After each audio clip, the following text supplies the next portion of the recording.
அன்புக்குரியவர்களே, ஆண்டவர் இயேசுவின் இனிய திருப்பெயரில் உங்களை அன்போடு வாழ்த்துகின்றேன். இயேசுவின் ஆளுமை என்னும் தொடரில் மத்தேயு நற்செய்தி 10:16 வருகின்ற 4 விலங்குகளை பற்றி நாம் சிந்திக்கின்றோம். இதோ ஓநாய்களிடையே ஆடுகளை அனுப்புவதைப் போல நான் உங்களை அனுப்புகிறேன். எனவே பாம்புகளைப் போல முன்மதி உடையவர்களாகவும் புறாக்களைப் போல கபடற்றவர்களாகவும் இருங்கள் என்பது இயேசுவுடைய வழிகாட்டுதல், போதனை, அறிவுரை. நேற்று ஆடுகளை பற்றி சிந்தித்தோம். இன்று ஓநாய்கள் என்று இயேசு யாரை குறிப்பிடுகிறார்? ஓநாய்களிடையே ஆடுகளை அனுப்புவதைப் போல நான் உங்களை அனுப்புகிறேன். எனவே இறைவனுக்கு எதிரான ஆற்றல்கள், இருளின் சக்திகள், இவற்றைத்தான் இயேசு ஓநாய்கள் என்று குறிப்பிடுகிறார். இந்த உலகை சார்ந்த மனிதர்களும் ஓநாய்கள் என அழைக்கப்படுகின்றனர். இந்த ஓநாய்கள் என்ன செய்கின்றன? ஆடுகளை தாக்குகின்றன, ஆடுகளை துரத்துகின்றன, அழிக்கின்றன, அச்சுறுத்துகின்றன, விரட்டுகின்றன. ஓநாய்களை கண்டு ஆடுகள் அஞ்சுகின்றன, சிதறி ஓடுகின்றன.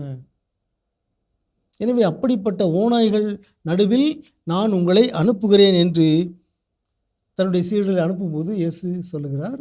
சற்று அச்சம் தருகின்ற ஒரு செய்தியாகத்தான் இருக்கிறது. ஆனாலும் இயேசு கூறுகிறார், நீங்கள் அஞ்சாதீர்கள், உலக முடிவு வரை நான் என்னாலும் உங்களோடு இருக்கிறேன். எனவே அன்புக்குரியவர்களே, இயேசு தன்னுடைய சீடர்களை நம் அனைவரையுமே ஆடுகளாக கருதுகிறார். நாம் ஓநாய்கள் மத்தியில் நாம் வாழ்ந்து கொண்டிருக்கிறோம். ஓநாய்கள் என்றால் இந்த உலகினுடைய ஆற்றல்கள், இந்த உலகினுடைய சக்திகள், இறைவனிடமிருந்து நம்மை பிரிக்கின்றவை, நம்மை தாக்கி அழிக்கின்றவை.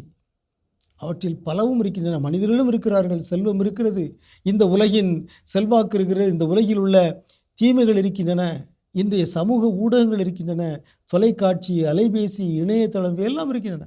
இவையெல்லாம் நம்மை இயேசுவிடமிருந்து பிரிக்கின்றன. நம் சிந்தனையை, நம் எண்ணங்களை, நம்முடைய மதிப்பீடுகளை அழிக்கின்றன. எனவே நாம் கவனமாக இருக்க வேண்டும். ஓநாய்களிடையே அனுப்பப்படுவது போல நாம் இந்த உலகில் வாழ்ந்து கொண்டிருக்கிறோம். ஆனால் இயேசுவை நம்பி இயேசு நம்மை பாதுகாக்கின்றார். கோலும் நெடுங்கலியும் என்னை தேற்றும் என்று திருப்பாடல் 23 தாவீது சொல்லுகிறார். எனவே நம் ஆயனாக இயேசு இருக்கின்ற பொழுது நமக்கு என்ன கவலை, என்ன அச்சம்? திருப்பாடல் 118:6 நாம் வாசிக்கின்றோம். ஆண்டவர் என் பக்கம் இருக்க நான் ஏன் அஞ்ச வேண்டும்? மனிதர் எனக்கு எதிராக என்ன செய்ய முடியும்? எனவே இந்த உலகில் ஓநாய்கள் நடுவில் நான் வாழுகிறேன், பணி செய்கிறேன் என்று யாருக்காவது அச்சமாக இருந்தால் நீங்கள் நினைவு கூற வேண்டியது திருப்பாடல் 23, ஆண்டவரே என் ஆயர், எனக்கு ஏதும் குறையில்லை. திருப்பாடல் 118:6, ஆண்டவர் என் பக்கம் இருக்க நான் ஏன் அஞ்ச வேண்டும்? மனிதர் எனக்கு எதிராக என்ன செய்ய முடியும்? ஓநாய்கள் நடுவில் நாம் வாழ்கிறோம், அதை மறக்க வேண்டாம். ஆனால் அச்சத்தினால் நடுங்க வேண்டாம். ஆண்டவர் நல்ல ஆயனாக நம்மோடு இருக்கிறார். உங்களுக்கு அமைதி உரித்தாகுக.